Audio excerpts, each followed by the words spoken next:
Hello, today I would like to showcase AI assistant I made, which I called Dewe Assistant as it's very good at answering questions about Dewesoft or Dewesoft product. I'm going to pretend that I'm a recent customer who doesn't know how to set up a Sirius XHS, and we'll see if the Dewe Assistant can help me. Hello, would you mind helping me in the setup of a Sirius? Of course, I can help you with setting up a Dewesoft Series device. Could you please specify which series or device you are working with? I am working with a Sirius XHS and I want to do a hardware setup. To assist you with the hardware setup of the Sirius XHS, here's a general guide. 1. Place the Sirius XHS device. Position the device on a stable, flat surface near your computer or data acquisition system. 2. Connect to power. Attach the power supply to the Sirius XHS and plug it into an electrical outlet. 3. Connect to computer or DAC system. Use a USB or Ethernet cable to connect the Sirius XHS to your computer or DAC system. This connection is crucial for data transfer and control. 4. Sensor and input connections. Connect your sensors or inputs to the Sirius XHS. Ensure you're connecting them to the correct ports and that all connections are secure. 5. Check software requirements. Ensure that you have the necessary software installed on your computer for the Sirius XHS to operate correctly. This might include drivers and specific Dewesoft software. 6. Power on and test. Once everything is connected, power on the Sirius XHS in your computer or DAC system. Check if the device is recognized and functioning correctly. If you need detailed instructions for a specific step, or if you're using a different device, please let me know. I found the power brick inside the bag. To which port of the Sirius should I connect it? To connect the power supply to the Sirius XHS device, follow these steps. 1. Locate the power port on the Sirius XHS. It's typically labeled as power or might have a power symbol next to it. 2. Plug the connector from the power supply, the power brick, into this port. Make sure the connection is secure, and then you can plug the other end of the power supply into an electrical outlet. Once connected, you can proceed with turning on the device. If you have any more questions or need further assistance with another part of the setup, feel free to ask.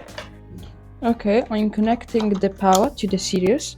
Now, should I connect the USB cable or the Ethernet cable? For connecting your Sirius XHS to a computer or data acquisition system, you can choose between a USB cable and an Ethernet cable. The choice depends on your setup and preferences. USB cable. This is often the simpler option for a direct connection to a computer. It's suitable for most applications, especially if you're working with a single device or a short distance from the computer. Ethernet cable, ideal for longer distances or network setups. Ethernet is also used if you're integrating the Sirius XHS into a larger system or need to connect multiple devices. Consider your specific needs and setup. If you're still unsure, starting with a USB connection is usually a safe and straightforward choice. After connecting, ensure the device is recognized by your system or the Dewesoft software. If you encounter any issues or have specific requirements, let me know. Okay, so I connected the power and the USB cable. Should I connect a ground cable? As I see there is a screw I should tighten here, maybe? Yes, grounding is an important step in setting up the Sirius XHS, especially for ensuring accurate measurements and safety. The screw you mentioned is likely for this purpose. Here's how to connect the ground cable. 1. Find the grounding point. Look for a screw or terminal on the Sirius XHS labeled as ground or marked with a ground symbol. It's usually distinct and separate from other connection points. 2. Prepare the ground cable. If you have a grounding cable, one end should be prepared to connect to the Sirius XHS, and the other end should be suitable for connecting to a grounding point in your lab or facility. 3. Connect to Sirius XHS. Attach one end of the ground cable to the grounding point on the Sirius XHS. Make sure the connection is secure and the screw is tightened properly. 4. Connect to a grounding point.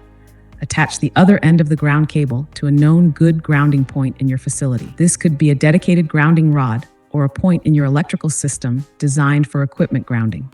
Grounding helps to prevent electrical noise and potential safety hazards. If you're unsure about how to properly ground the equipment, it might be best to consult with a facilities engineer or an electrical technician. Once the grounding is complete, your Sirius XHS should be ready for use. If there are any other questions or steps you need help with, feel free to ask. Assistant works quite well with the simpler questions. With the harder questions, it does mistakes every now and then, but I've recently made it, so I'm still doing the training.